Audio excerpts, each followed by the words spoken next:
Hello and welcome to the Deep Dive. I'm Emily Carter from Westferry Times. Today we're really getting into something quite complex and frankly concerning. These are reports suggesting the UK government might have been sending military items to Israel, even with an export ban supposedly in place. It just throws up so many questions straight away, doesn't it? Legal, ethical, geopolitical ones too. It really does. It's a situation with many layers.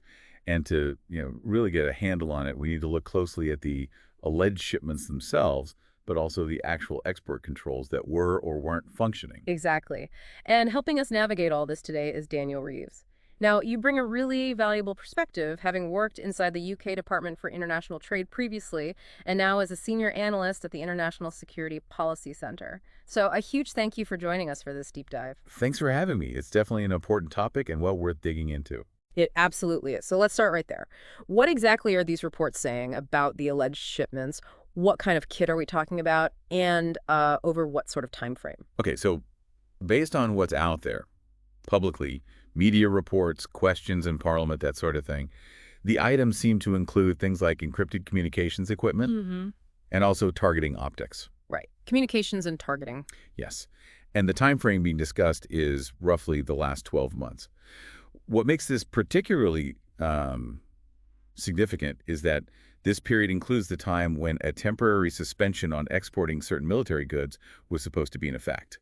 That suspension was put in place specifically because of the very serious humanitarian situation in Gaza. So the timing is, well, it's critical here. Okay, let's focus on that temporary suspension. You said temporary and not a total arms embargo. Can you unpack that a bit? What exactly did it limit? That's a crucial distinction, yes. It wasn't a blanket ban stopping everything. This suspension, which started late last year, 2023, was more targeted. It was a pause on issuing new licenses, and specifically for items that could potentially be used in offensive military operations, given what was happening in Gaza. Offensive operations. Right. The idea was to stop things likely ending up in weapon systems used in the conflict. But, as you can probably guess, defining offensive isn't always simple. And then you have the whole issue of dual-use items. Ah, yes, things with both civilian and military uses. Yes, that creates a really significant gray area. I mean, the ambiguity there, Yeah. it could inadvertently create pathways for things that maybe should be restricted to get through. It Yeah. really highlights a potential weakness in how the regulations work in practice.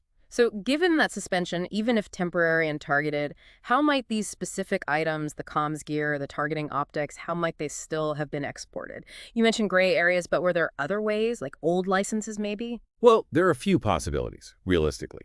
First, yes, it's quite plausible some shipments were covered by licenses approved before the suspension kicked in. Those licenses might still have been valid. Okay, pre-existing permissions. Exactly. Second, that dual-use classification is a very likely route. Take targeting optics, clearly military, right? But maybe certain types could be argued, perhaps, as having civilian applications. Surveillance, surveying. It's arguable. A potential loophole then. It could be perceived that way. And finally, look, we can't rule out simple administrative errors, oversight, or more seriously, perhaps even a deliberate effort to get around the rules within the system itself. Which brings us squarely to the legal side. This sounds serious. If exports happened during the suspension and they weren't covered by old licenses or legitimate, clear-cut dual use case, what are the legal ramifications for the UK government, I mean? Well, legally, if it's proven that exports knowingly violated the suspension's terms, the government could face challenges under the UK's own arms control laws. That's the domestic angle. Okay. But internationally, too, this could potentially put the UK in breach of its obligations under the Arms Trade Treaty. The ATT, right? The UK ratified that. Yes. And what's really interesting there, Articles 6 and 7 of the treaty are key. They basically say states shouldn't authorize arms transfers if there's a clear risk they could be used to commit or facilitate serious violations of international humanitarian law. So if these components ended up being used in actions causing civilian harm, Then the UK could arguably be in contravention of the treaty it signed up to. It raises profound questions about adherence to international commitments. so beyond just procedure, real legal weight there, what about the politics of this? How has it landed back in the UK? What's the reaction been? Oh, it's definitely stirred things up politically. You're seeing criticism coming from, well, several directions. There's a cross-party group of MPs already calling for a proper inquiry to get to the bottom of these alleged breaches. Cross-party, interesting.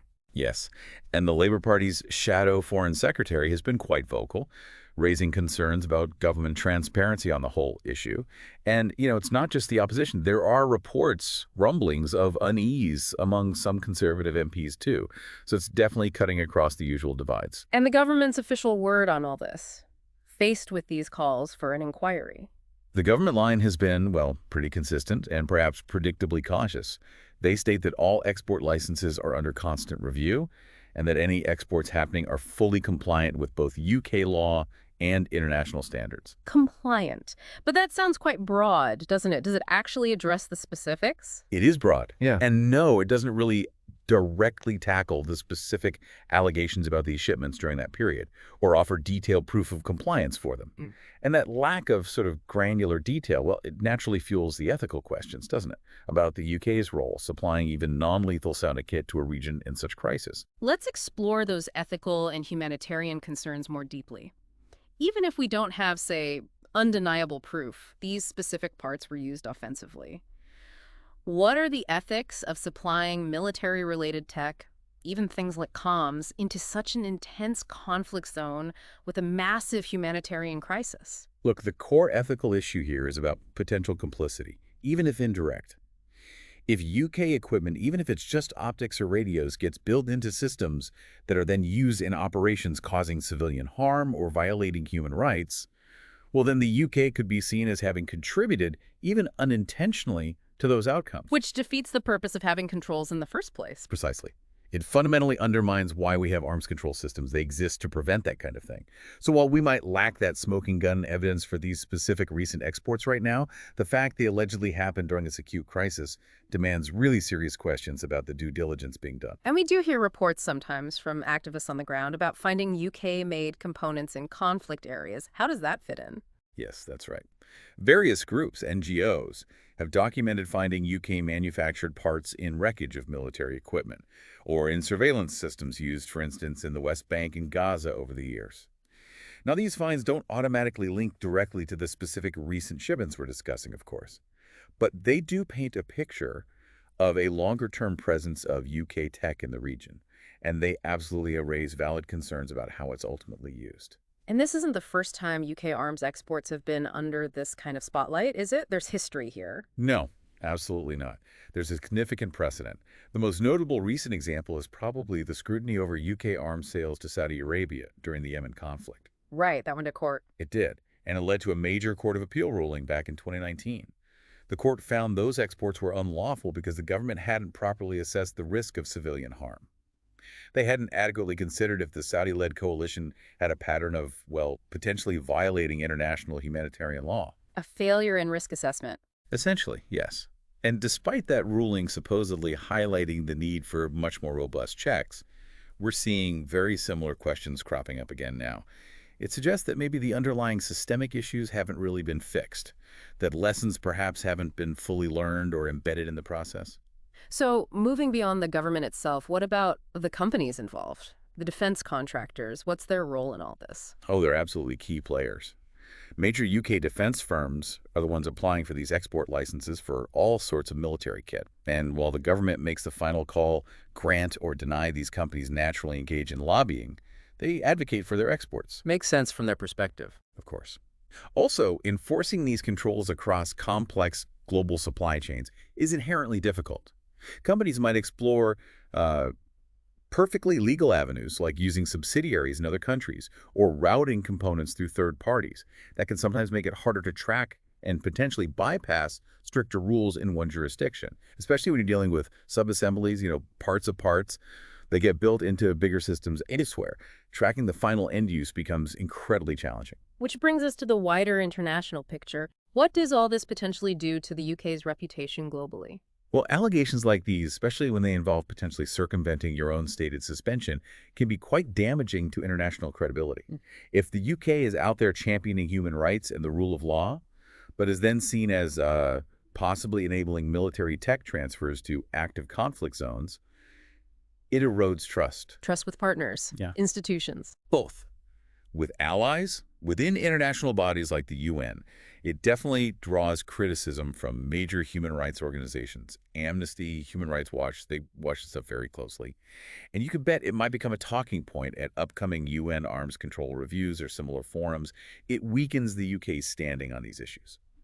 So, thinking about solutions, or at least improvements, what kind of reforms could actually make the UK's arms export system more robust, more transparent, less prone to these kinds of controversies? There are several things that could potentially help strengthen the system. Firstly, you probably need clearer, much more specific definitions of what's actually banned or restricted, especially when it comes to components that could feed into offensive capabilities.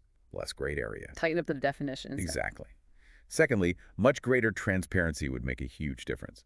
Things like publishing approved export licenses much more quickly, in near real time if possible.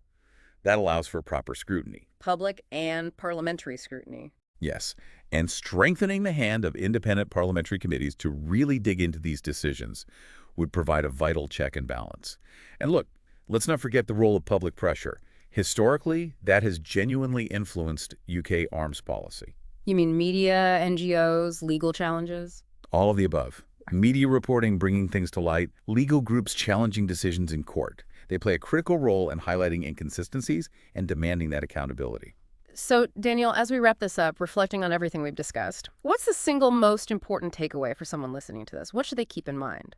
I think the crucial point, really, is that any arms control system, no matter how well designed on paper, is only as good as its enforcement. Its effectiveness hinges entirely on the political will to apply the rules rigorously and uphold the principles behind them.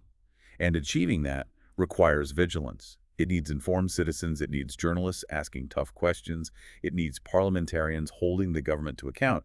Because at the end of the day, particularly in situations where there's a risk of contributing to serious harm, silence, or inaction, well, it can start to look a lot like acceptance or even complicity.